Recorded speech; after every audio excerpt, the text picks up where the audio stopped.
तो guys part 2 video में चल रहे हैं हम लोग। पार्ट 2 वीडियो में हम लोग सबसे पहले आ रहे हैं जीन थेरेपी पे। दो चीज़ें इस चैप्टर में बताइए मोस्ट इंपॉर्टेंट। पहली चीज़ है आपकी बीटी कॉटन पढ़ लेना, बहुत ज़्यादा ज़रूरी है। और दूसरा आपके पास मैंने आपको बताया ह्यूमन इंसुलिन के बारे में। अब आते हैं हम जीन थेरेपी पे। जीन थेरेपी बिल्कुल 2 मार्क 3 मार्क के क्वेश्चन के हिसाब से पढ़ना है। क्या होता है जीन थेरेपी? सबसे पहले ये देखते हैं। It is a collection of methods which allows correction of genetic defect. आप जेनेटिक डिफेक्ट को ठीक कर सकते हो। आप जेनेटिक डिफेक्ट वो होते हैं जो हमारे डीएनए के अंदर होते हैं, ठीक है। तो जेनेटिक डिफेक्ट को ठीक कर सकते हो आप लोग अगर ये चाइल्ड में बिल्कुल छोटी एज में या फिर एम्ब्रियो की स्टेज में आपको मिल जाए तो जो डिफेक्टेड म्यूटेंट जीन्स होते हैं, एलील्स होते हैं, उन सबको आप रिप्लेस कर लेते हो नॉर्मल जीन्स से। मान लो कि कोई बच्चा है जिसका हार्ट प्रॉपर्ली फंक्शन नहीं कर रहा और आपको पता चलेगा कि एम्ब्रियो के अंदर ही भाई हार्ट फंक्शन नहीं कर रहा, तो आप क्या करोगे? आप जीन थेरेपी करोगे। एम्ब्रियो के अंदर जो हार्ट वाला जो पार्ट है उसको हटा के एक नया प्रॉपर और नॉर्मल जीन ले आओगे उसी ऑर्गेनिज्म का, ठीक है। तो सबसे पहली बार जीन थेरेपी जो हुआ था वो 1990 में एक 4 साल की बच्ची के साथ 4 ईयर गर्ल के साथ हुआ था, ठीक है। और इसको एक बीमारी थी जिसका नाम था एडिनोसिन डायमाइनेज डेफिशिएंसी, एडीए डेफिशिएंसी थी इसको, एडीए डेफिशिएंसी। ये बहुत कॉमन क्वेश्चन है बोर्ड में। इसका फुल फॉर्म होता है एडिनोसिन डायमाइनेज। तो एडीए डेफिशिएंसी थी इनको और इसको इस बीमारी से बचाया गया था। यहाँ पे डेफिशिएंसी अमेरिका में ये हुआ था। 4 ईयर चाइल्ड थी मेनली जीन थेरेपी के लिए, ये आपको देखना है, ठीक है। इसके अलावा इसमें कुछ पर्टिकुलर स्टेप्स हैं, ठीक है। ये कम्प्लीटली क्योरेबल नहीं थी उस टाइम पे, बट आप इसी कुछ स्टेप्स हैं जो करोगे तो बेटर रहेगा। जीन थेरेपी कुछ स्टेप्स है। सबसे पहला स्टेप है कि आप लिम्फोसाइट्स जो होते हैं ब्लड के पेशेंट के, उन्हें ग्रो करते हो आउटसाइड द बॉडी। तो आपने उसका ब्लड लिया और लिम्फोसाइट उसमें से निकाले, वाइट ब्लड सेल्स, और उसे आउटसाइड द बॉडी ग्रो कराया। तो आपने ब्लड लिया, ब्लड सैंपल को निकाला, उसमें से लिम्फोसाइट निकाले और आउटसाइड द बॉडी उसके लिम्फोसाइट्स को हम ग्रो करा रहे हैं।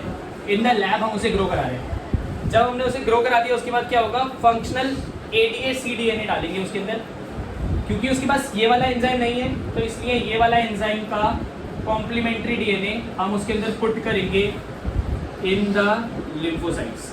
जो हम लिम्फोसाइट्स बाहर ग्रो कर रहे हैं उनके अंदर हम ये वाला एडीए जो एंजाइम है वो पुट कर देंगे। जब उस एंजाइम में पुट कर दिया उसको, तो दोबारा से पेशेंट को रिटर्न कर देंगे। तीसरा पॉइंट है return the lymphocytes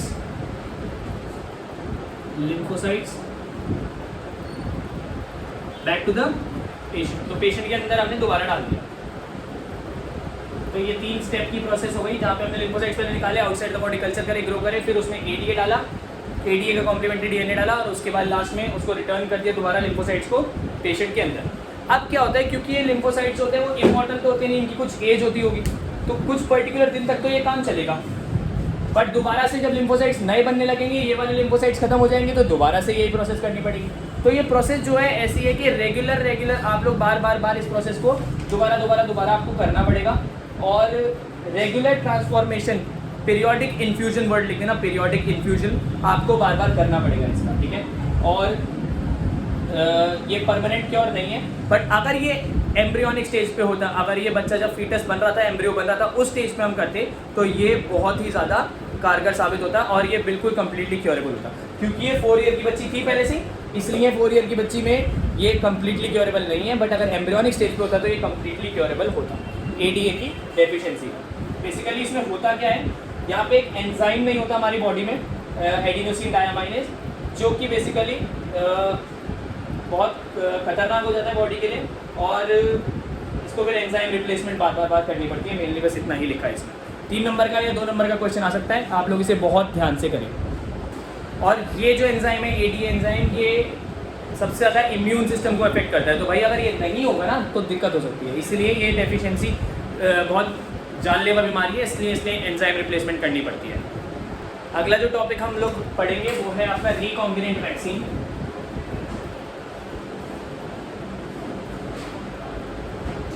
recombinant vaccine ज़्यादा मुश्किल क्वेश्चन आएगा नहीं, बट फिर भी अगर आपको लगता है तो रिकॉम्बिनेंट वैक्सीन का बिल्कुल हम पढ़ेंगे। रिकॉम्बिनेंट वैक्सीन जो होती हैं इनको हम जेनेटिकली इंजीनियर्ड वैक्सीन हैं जो हम बायोटेक्नोलॉजी के थ्रू वैक्सीन फॉर्म कर रहे हैं, उन्हें रिकॉम्बिनेंट वैक्सीन कहते हैं। इन्हें सेकंड जनरेशन वैक्सीन भी कहते हैं, क्योंकि इनिशियल वैक्सीन आपको पता है कि वो इम्यूनिटी को आपको बढ़ाती है और सेकेंडरी रिस्पॉन्स करने में हेल्प करती है, ठीक है। ये क्या होता है, इनमें जीन इंसर्ट्स हम डालते हैं, कुछ प्रोटीन्स के इंसर्ट्स हम डालते हैं और इस वैक्सीन को फिर ह्यूमन होस्ट में इंजेक्ट करा जाता है, ठीक है। इम्पॉर्टेंट बात यह है कि रिकॉम्बिनेंट हेपेटाइटिस बी की वैक्सीन और पोलियो की वैक्सीन आज के टाइम में मिलती है। ये रिकॉम्बिनेंट डीएनए की वैक्सीन है, बायोटेक्नोलॉजी के थ्रू ये यूज़ होती है, बनती है। इसके अलावा एक इम्पॉर्टेंट चीज़ जो एडीए में भी यूज़ होती है, that is stem cell technology. Stem cell technology, ये सारे टर्म्स आपके ज़्यादातर पढ़ने के हैं, रीड करने के, तो एक बार रीडिंग से भी काम हो जाएगा, नोट्स भी पढ़ सकते हैं, उससे भी काम हो जाएगा। तो स्टेम सेल क्या होता है, बेसिकली हमारा मेन जो सारा काम है वो ये है कि इंसान में ऐसी कोई बीमारी ना आए जो थ्रू आउट उसके अंदर प्रॉब्लम क्रिएट करे, तो उसको बचाने के लिए हमें अलग अलग तरीके ढूंढने हैं जिससे वो बीमारियां उसमें ना आए, ठीक है। तो स्टेम सेल थेरेपी एक थेरेपी है जहाँ पे हम स्टेम सेल्स को लेते हैं जो कि एम्ब्रियोनिक स्टेज में सेल्स होते हैं बॉडी में, उन सेल्स को लेते हैं और वो अनडिफ्रेंशिएटेड सेल्स होते हैं। अभी तक वो डिफ्रेंशिएट नहीं हुए, अभी उन्होंने ये नहीं बनाया कि कौन सी चीज़ क्या है, कि आँखें क्या बनेंगी, कान क्या बनेंगे, मुँह क्या बनेगा, वो सब चीज़ें नहीं बनेगी। ये सेल्स जो होते हैं ये मल्टी सेलुलर ऑर्गेनिजम्स में पाए जाते हैं। दो टाइप के स्टेम सेल्स होते हैं, एक होता है एम्ब्रियोनिक स्टेम सेल और दूसरा होता है एडल्ट स्टेम सेल। कौन से एम्ब्रियोनिक और एडल्ट। एम्ब्रियोनिक स्टेम सेल और एडल्ट स्टेम सेल्स, ठीक है। ये दोनों स्टेम सेल्स होते हैं। Embryonic stem cells obviously embryonic stage में मिलते हैं और adult stem cells adult stage में मिलते हैं, मतलब बच्चा पैदा होने के बाद होते हैं।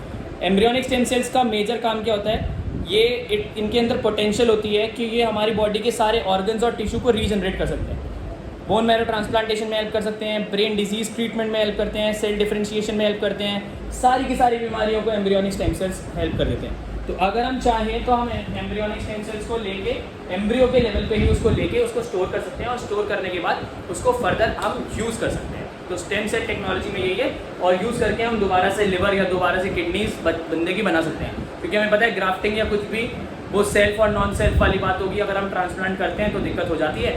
तो स्टेम सेल जो है वो बेस्ट थेरेपी है। अब हम आ रहे हैं हमारा जो next topic that is called molecular diagnosis. देखो हमें पता है कि किसी भी चीज़ को ट्रीटमेंट करने के लिए अर्ली डायग्नोसिस बहुत ज़्यादा ज़रूरी है। अगर आपने डायग्नोसिस जल्दी नहीं करी तो उसका ट्रीटमेंट प्रॉपर नहीं हो पाएगा, ठीक है। तो अर्ली डायग्नोसिस करना बहुत ज़्यादा ज़रूरी है। और कन्वेंशनल मेथड्स ऑफ डायग्नोसिस जो है वो बहुत लेट डिटेक्शन करते हैं डायग्नोसिस की, मतलब बीमारी की। तो जल्दी डायग्नोसिस करने के लिए मॉलिक्यूलर डायग्नोसिस के 3 मेथड्स हम पढ़ेंगे। सबसे पहला मेथड है PCR, पॉलीमरेज चेन रिएक्शन। ये आप लोगों ने पिछले चैप्टर में भी पढ़ा है। और ये जो होती है यहाँ पे बेसिकली क्या होता है, क्योंकि PCR में एम्प्लीफिकेशन ऑफ जीन DNA हो जाता है, DNA का एम्प्लीफिकेशन हो जाता है, नंबर ऑफ सेल्स बढ़ जाता है, तो छोटी छोटी बीमारी अगर इतना सा भी होगा सेल तो वो ग्रो कर जाएगा लार्ज नंबर्स में। और जब वो ग्रो कर जाएगा लार्ज नंबर्स में तो क्या होगा, वो ईजीली क्या हो जाएगा, आप इसे डिटेक्ट कर सकते हो। तो बहुत सारा अर्ली डिटेक्शन ऑफ डिजीज और पैथोजन के लिए ये बहुत ज़रूरी है।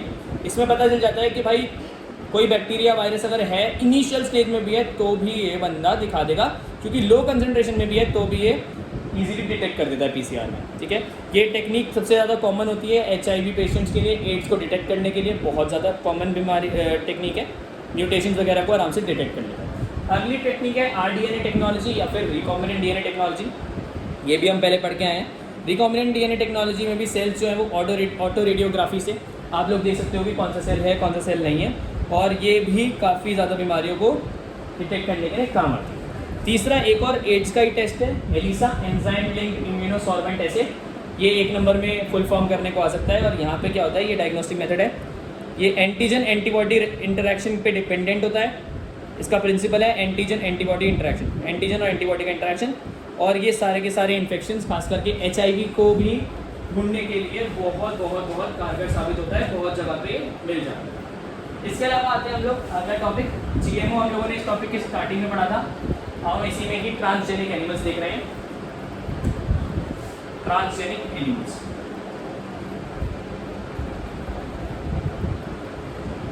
ट्रांसजेनिक एनिमल्स क्या होते हैं? ट्रांसजेनिक एनिमल्स होते हैं बेटा वो एनिमल्स जिनमें ऑब्वियसली हमने ट्रांस जीन डाल रखे हैं या फिर उनकी जीन मॉडिफिकेशन कर रखी है, ठीक है ना। इसके बहुत सारे फायदे होते हैं ट्रांसजेनिक एनिमल्स की, सबसे पहली बात नॉर्मल फिजियोलॉजी और डेवलपमेंट होती है, वैसे सब कुछ नॉर्मल होता है।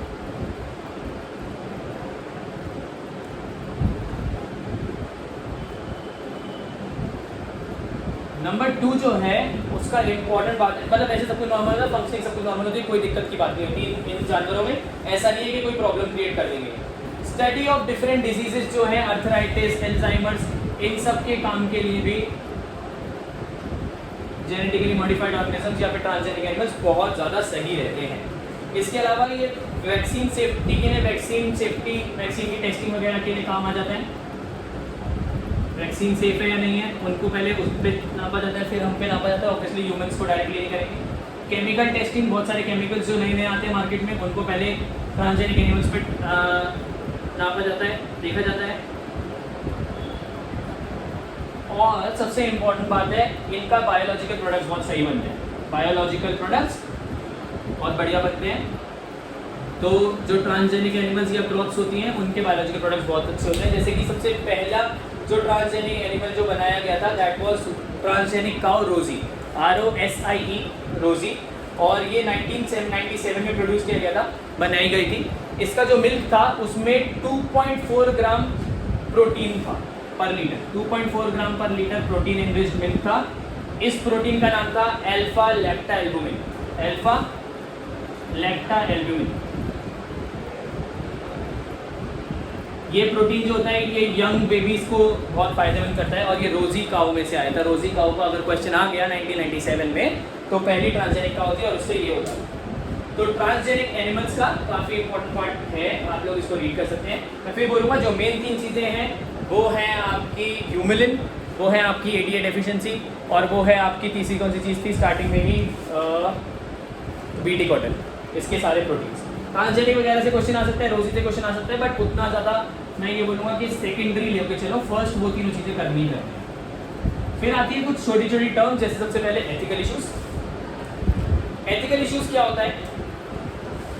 जो इश्यूज हमारे एथिक्स पे नहीं चलते उन्हें हम एथिकल इश्यूज कहते हैं। बहुत सारे रिलीजन्स के हिसाब से बहुत सारे जानवरों को मारना गलत है, बहुत सारे जगहों के हिसाब से बहुत सारे पेड़ों पौधों को मारना गलत है, तो ये सब एथिकल इश्यूज होते हैं। अब क्या है, हर इंसान के हिसाब से तो अलग एथिकल इशू होगा। मान लो किसी को पसंद ही नहीं है ब्लैक कलर और मैंने पहन रखा है ब्लैक, तो भाई उसका तो एथिकल इशू हो गया, ऐसा नहीं होता। तो इसको रोकने के लिए गवर्नमेंट ने एक कमेटी हायर की है जिसका नाम है GEAC, बनाई है ये कमेटी। GEAC का है genetically engineered approval committee, genetic engineering approval committee. तो एथिकल इश्यूज किसी के प्रॉब्लम में ना आए, और ये कमेटी अप्रूव करती है कि भाई जो जेनेटिकली इंजीनियर्ड चीज़ें हैं उनको आगे कैसे लेके जाए। बहुत सारे रिलीजन मना करते हैं भाई टेस्ट ट्यूब बेबी मत करो, बट क्या नहीं करे। तो कुछ चीज़ें जो होती हैं वो हमें एथिकल इशू से अलग करनी पड़ती है, और उसको अप्रूव करने के लिए, देखने के लिए वहाँ पे जेनेटिक इंजीनियरिंग अप्रूवल कमेटी होती है, जो कि सब चीज़ों को देखती है कि क्या भाई सही है ये एथिकली या सही नहीं है। इसके अलावा एक वर्ड होता है जिसे हम कहते हैं पेटेंट। पेटेंट मतलब आपने अपने नाम कर लिए एक चीज़, कोई आपने चीज़ बनाई। बायो पेटेंट बहुत ज़्यादा ज़रूरी होते हैं। एक्सक्लूसिव राइट्स जो होते हैं गवर्नमेंट जो है आपको ग्रांट करती है, और इन्वेंटर्स को ग्रांट करती है कमर्शियल यूज़ के लिए कुछ चीज़ों के। और प्राइमरीली US और जापान जो है और यूरोपियन यूनियन के मेंबर जो है वो बायो पेटेंट ज़्यादातर करते हैं, ज़्यादातर बायो पेटेंट्स उनके नाम से ही आते हैं। फिर आते हैं बायो पायरेसी। ये बहुत इंपॉर्टेंट टॉपिक है, आप रीड कर सकते हैं इसको, NCERT से रीड करें, ज़्यादा सही है। बायो पायरेसी में क्या है? बायो पायरेसी का मतलब है कि आपने ट्रेडिशनल नॉलेज ले ली किसी डेवलपिंग कंट्री की या किसी बिल्कुल ही अंडर डेवलप्ड कंट्री की, और उसकी नॉलेज को लेके आए, कह रहे नहीं ये बात तो सही, और उसको लेके आए और उसको यूज़ कर लिया अपने आप और पेटेंट करा लिया अपने आप, तो उसको हम कहते हैं बायो पायरेसी। ठीक है, तो बायो पायरेसी एक इंपॉर्टेंट फैक्टर है। बायो पायरेसी बहुत जगह पे चलती रहती है, खास करके इंडिया में बहुत सारे बायो पायरेसी हुई है। जैसे कि इंडिया में बासमती राइस जो है वो बायो पायरेसी का शिकार हो गया है। इंडिया में around 2 lakh variety of rice मिलते हैं, और बासमती की 27 वेराइटी मिलती है। बट राइस टेक एक कंपनी है जिसने US में कंपनी है 1997 में, उसने बासमती के भाई राइट्स ले लिए। ठीक है, उसने नई वैरायटी बना ली जो इंडियन वैरायटी का मिक्सचर था एक US की वैरायटी से, और उसने उस पर पेटेंट करा दिया। इसके अलावा नीम और टर्मरिक भी, हम लोग तो भाई पहले से ही हमारी मम्मी हल्दी का दूध दे देती हैं, टर्मरिक मिल्क, वहाँ पे लोग कह रहे हो और भाई टर्मरिक मिल्क बहुत बड़ी चीज़ है। तो ये सारी छोटी छोटी चीज़ें हैं जो बायो पायरेसी का शिकार हुई हैं। ये लास्ट का जो टॉपिक्स हैं वो इतना ज़्यादा इंपॉर्टेंट है नहीं, आपको चैप्टर 12 में मेन टॉपिक लेके चलना है, बाकी रीड कर लेना है, ज़्यादा कोई दिक्कत की बात है। तो ये हमारा चैप्टर नंबर 12 था, पार्ट नंबर 2। Thank you.